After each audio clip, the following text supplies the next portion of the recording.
السلام علیکم ګرانو مینوالو، امید لرم چې روغ جوړ به وئ او د ژوند په مزو کې ویډیو کې درته هرکلی وایم.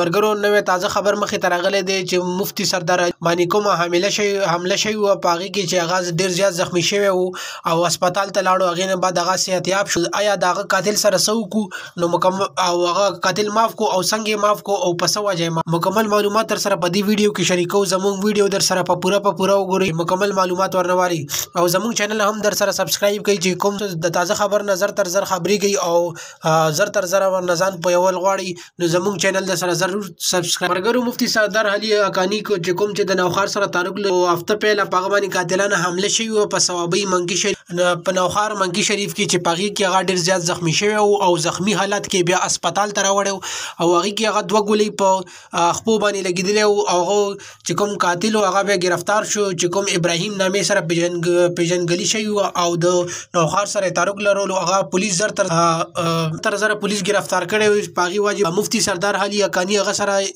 جرګه وکړه. په هغې جرګې کې هغه معاف کو او هغه نه هېڅ قسمه څه پیسې څه تاوان هېڅ قسمه څه شی وانه خیستل. او مفتي سردار علي حقاني دا خبره کوله چې ما د خپل قاتل د الله رضا دپاره معاف کو او د نه ما هېڅ قسمه پیسې یا څه بل څه هېڅ قسمه څه شی وانه خیستو.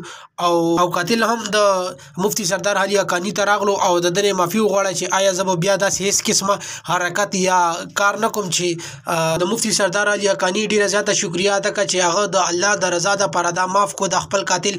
او د دې نه بعد مفتي صاحب او دا خپل جدا ملاو شو خپله کې او بیا لاړو. که زموږ ویډیو تاسو خوښه شوي نو زموږ نورو ویډیوګانو دپاره چینل ضرور سبسکرایب کړئ.